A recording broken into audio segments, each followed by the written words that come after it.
రక్షించబడాలి అంటే ఏం చేయాలి?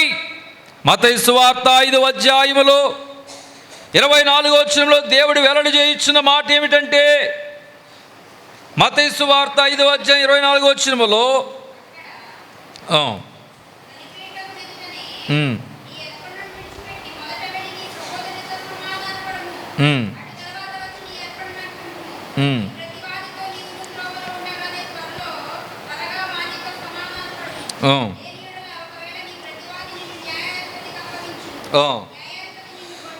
న్యాయాధిపతి నిన్ను బంట్రోదులకు అప్పగించును, అంతటి నీవు చెరసాలలో వేయబడదు. కడపడి కాసు చెల్లించు వరకు అక్కడి నుండి నీవు వెలుపలికి రానేరవని నీతో నిశ్చయముగా చెప్పుచున్నాను. వ్యభిచారము చేయవదని చెప్పబడిన మాట మీరు విన్నారు కదా. నేను మీతో చెప్పినదేమనగా, ఒక స్త్రీని మోహపు చూపుతో చూచు ప్రతివాడు అప్పుడే తన హృదయమందు ఆమెతో వ్యభిచారము చేసిన వాడగును.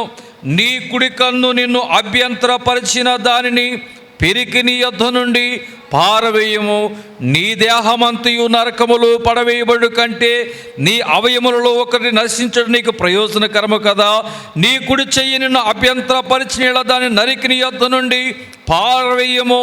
నీ దేహమంతయు నరకములో పడకుండా నీ అవయములు ఒకటి నశించడం నీకు ప్రయోజనము కదా. దేని స్తోత్ర. కన్ను చెడిపోయినట్లయితే నీ దేహమంతయు చెడిపోయినట్లే. ఒక స్త్రీని చెడ్డ కళ్ళు కలిగి నీవు చూచినట్లయితే నీ దేహమంతయు చెడిపోవును, నిత్య నరకాగ్నికొండములో వేయబడదు అని దేవుని యొక్క వాక్యము చెప్పబడుతుంది. కాబట్టి దేవుడు నమ్ముకున్న బిడ్డలుగా ఉన్న మనము 12:48 చూడండి. మత్తయి సువార్త 12:48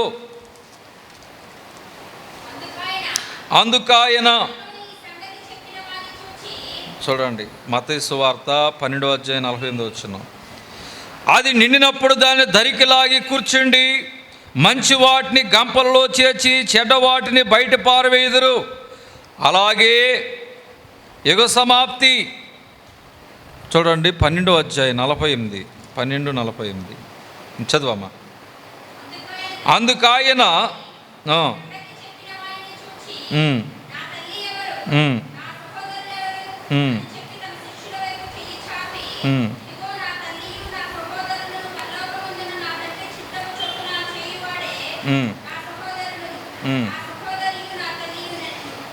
పదమూడు 43 చూద్దాం. అలాగే యుగ సమాప్తి యందు జరుగును.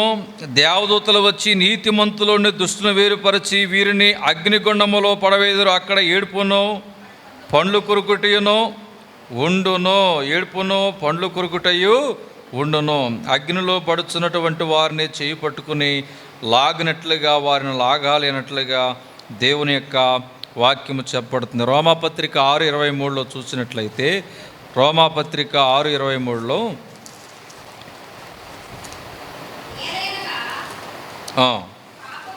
ఏలయనగా పాపం వల్ల వచ్చి జీతము మరణము, అయితే దేవుని కృపావరం మన ప్రభువైన క్రీస్తు యేసునందు నిత్య జీవము.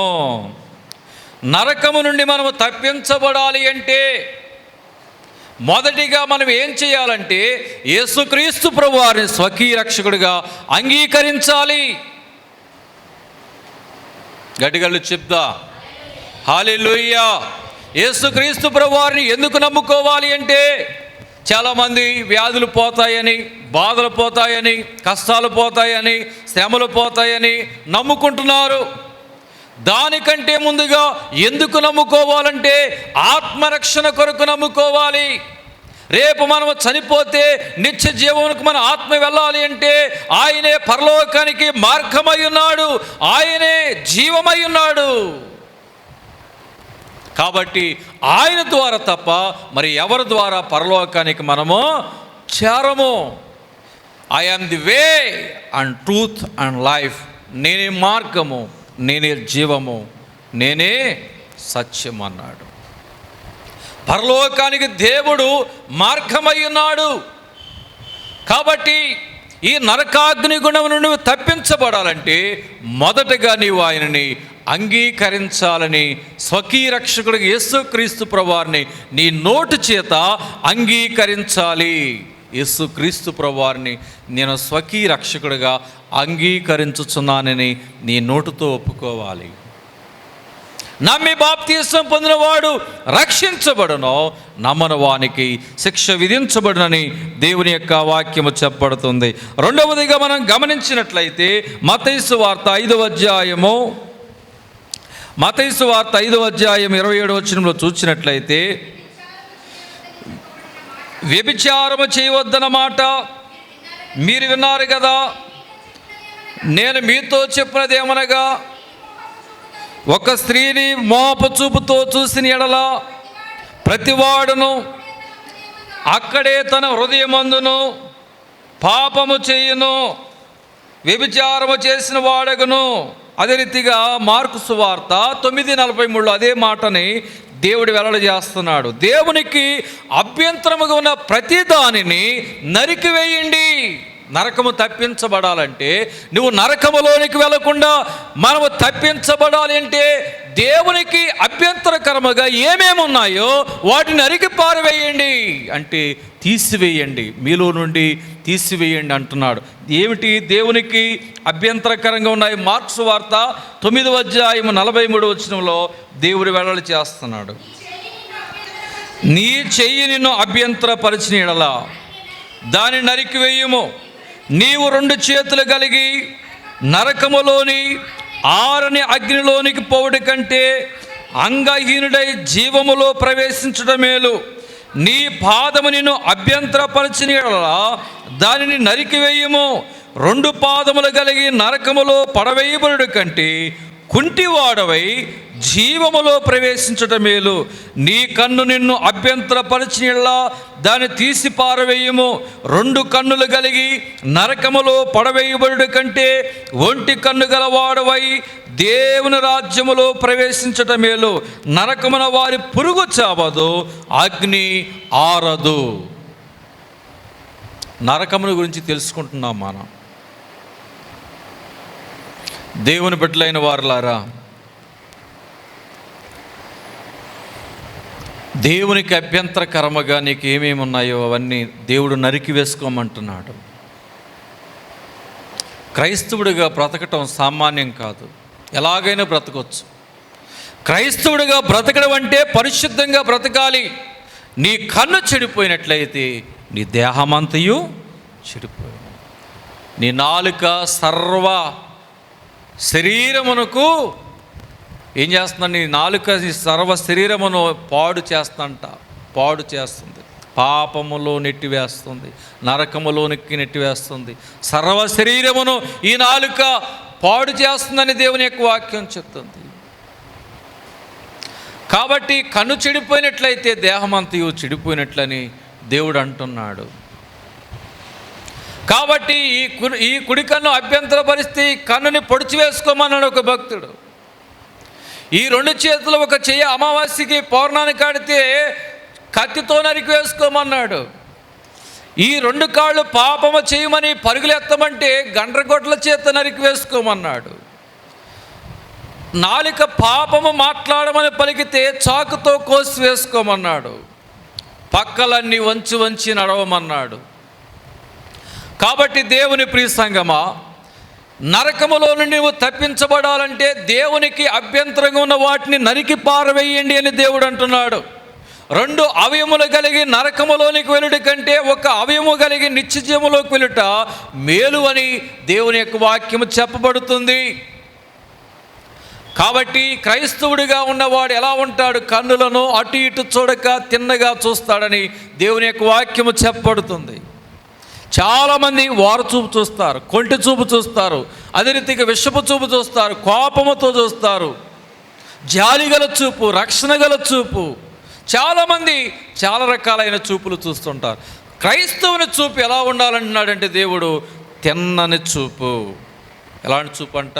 తిన్నని చూపు. నిరీతిగా ఉంటారు క్రైస్తవులు. అలమరలో ఉండవారికి ఏమండవు చెప్పండి? అరమరలు ఉండవు, నిరీతిగా చూస్తారు. మాట్లాడినప్పుడు నిరీతిగా, చూసినా నిరీతిగానే. దేని స్తోత్రం. కాబట్టి నీ కన్నులు అటు ఇటు చూడక తిన్నగా చూడవాలని దేవుని యొక్క వాక్యం చెప్తుంది. కొంతమంది నేల చూపు చూస్తుంది అంటారు, కొంతమంది ఎగాదిగా చూస్తున్నాడు అంటారు కొంతమంది. దేని స్తోత్రం. ఇలా చూపులో చాలా, కానీ దేవుడు ఎలాంటి చూపు చూడమన్నాడు? నీ కన్ను అటు ఇటు చూడక తిన్నగా చూడవలెను అంటున్నాడు. కాబట్టి 2 అవయవములు పాడు చేసుకుని నరకాగ్ని గుండములోనికి వెళ్ళుడు కంటే ఒక అవయమును పోగొట్టుకుని అంగహీనుడు అయ్యండి నిత్య జీవములో ప్రవేశించటం మేలని దేవుని వాక్యం చెప్తుంది. నరకములో నుండి నువ్వు తప్పించబడాలంటే, నరకమునికి వెళ్లకుండా తప్పించబడాలంటే దేవునికి అభ్యంతరకరముగా వాటిని నరికి పారవేయమని దేవుడు చెప్తున్నాడు. దేవునికి అభ్యంతరకరంగా నీలో ఏమేమి ఉన్నాయో అవన్నీ తీసి పారవేయండి, నరికి పారవేయండి, నరకము తప్పించబడతారు. మూడవదిగా చూస్తే రోమాపత్రిక 2వ అధ్యాయము 10వ వచనంలో చూసినట్లయితే సత్క్రియలు చేయాలని దేవుని యొక్క వాక్యం చెప్తుంది. సత్క్రియలు చేయాలి, మంచి పనులు మనం చేసేవారుగా ఉండాలి. కాబట్టి మనం చేసిన సత్క్రియలు దేవుని బిడ్డలైన వారు ఒకసారి అవి మనకు ఉపయోగార్థంగా ఉంటాయి. నీ నీతి మరణము నుండి రక్షించును, నీ నీతి మరణము నుండి రక్షించును.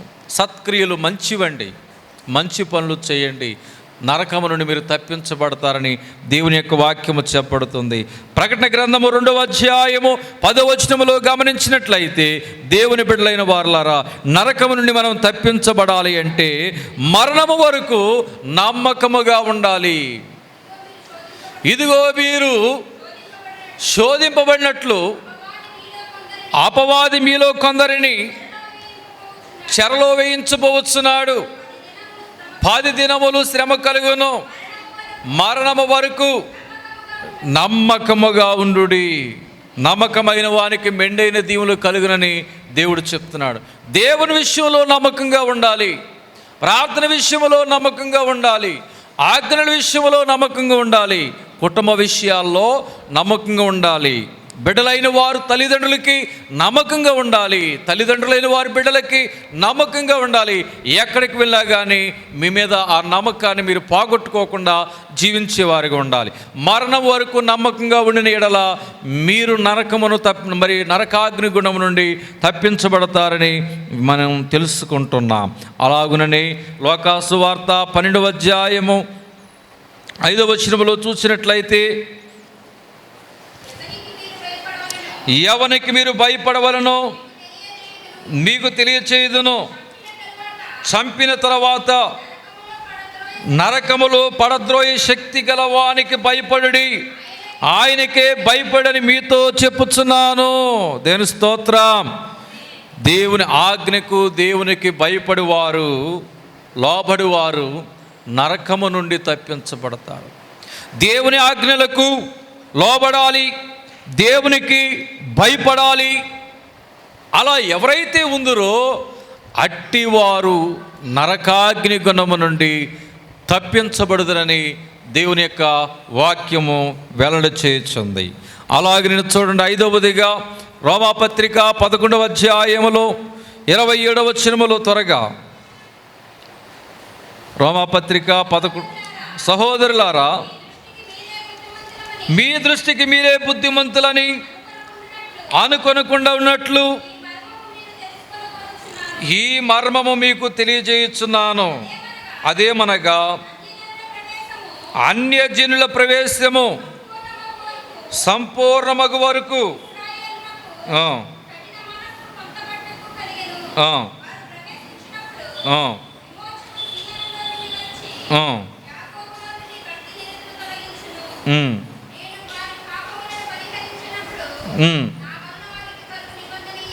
దేవుని స్తోత్రం అని వ్రాయబడినట్లు ఇశ్రాయేలు జనులందరూ రక్షింపబడుదురు.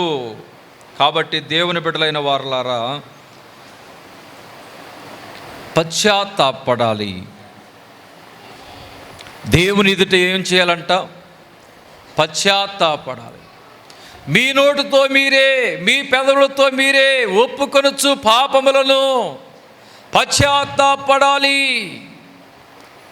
నరకము నుండి తప్పించబడాలంటే పశ్చాత్తాపడాలి. ప్రకటన 20వ అధ్యాయము 6వ వచనములో నరకము నుండి తప్పించబడాలంటే దేవుడు చెప్తున్న మాటలు మనం వింటున్నాం.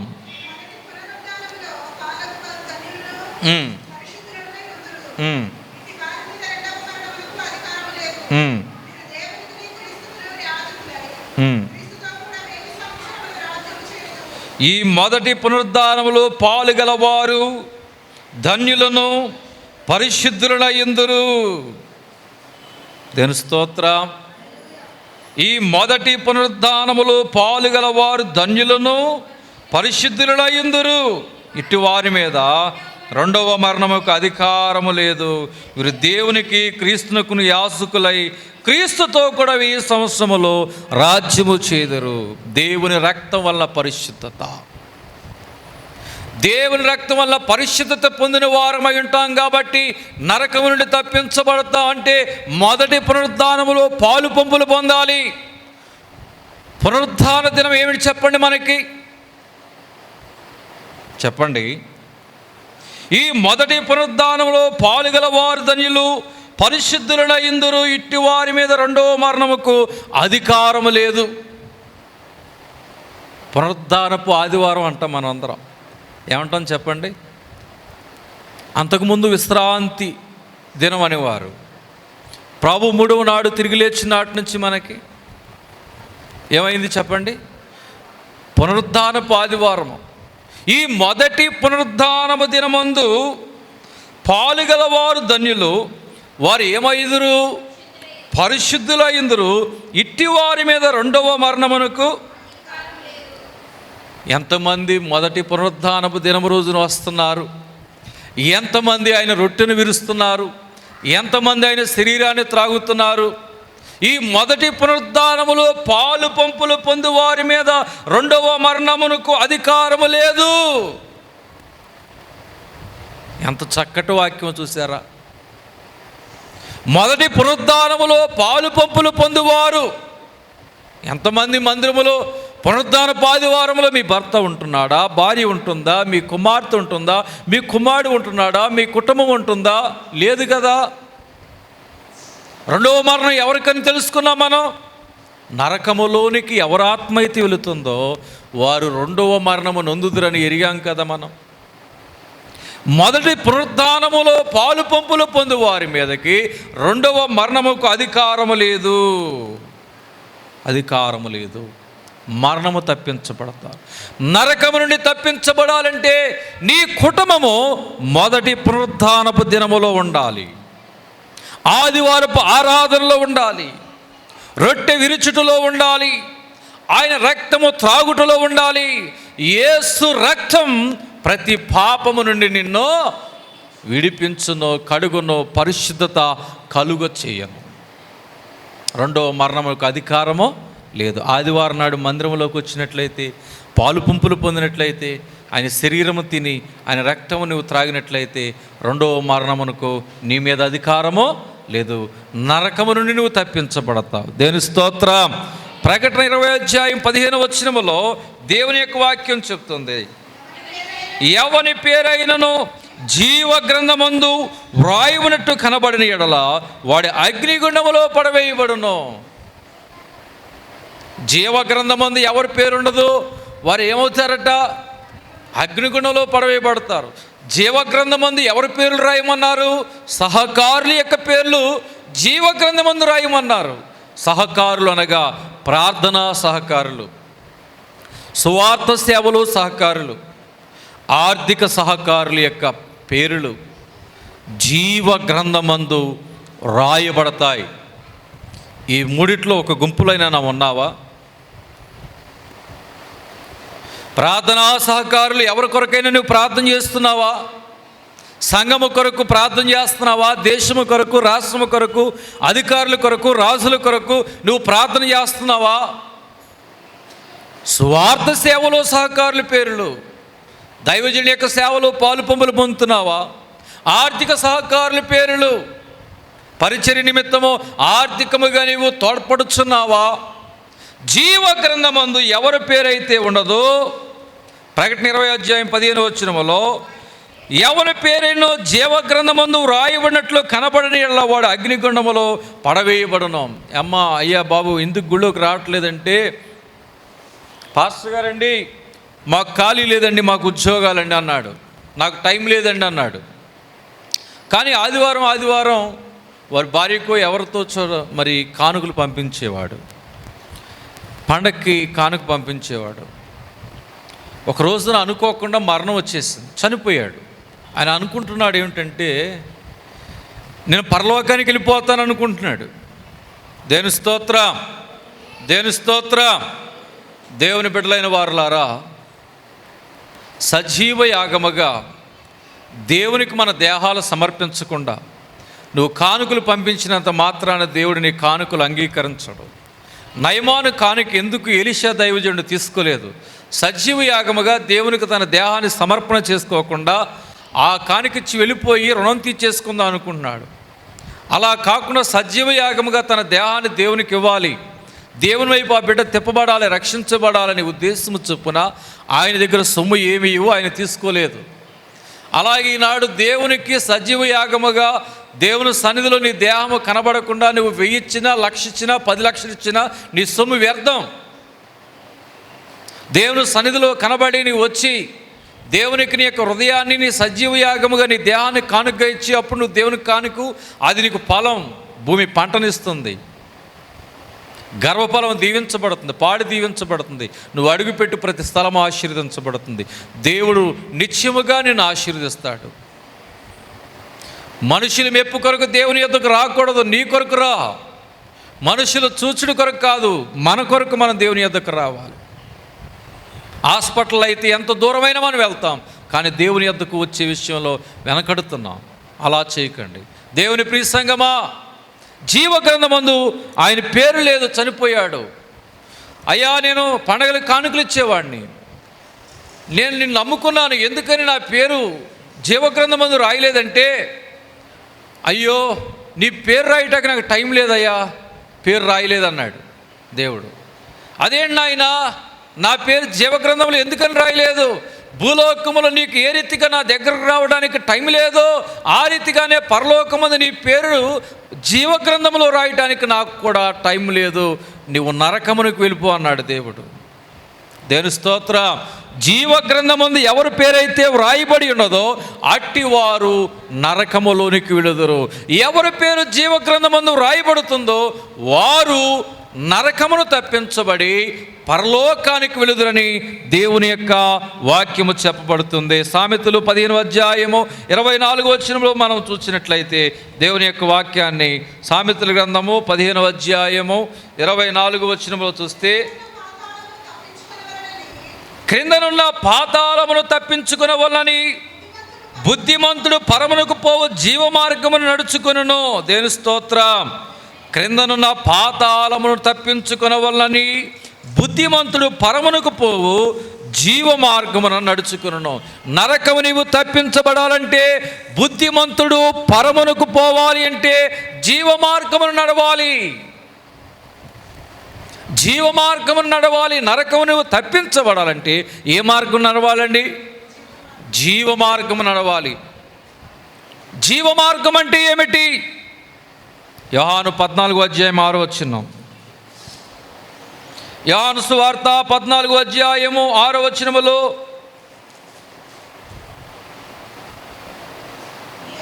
యేసే నేనే మార్గమును సత్యమును జీవమును, నా ద్వారానే తప్ప ఎవడనో తండ్రి యొద్దకు రాడు.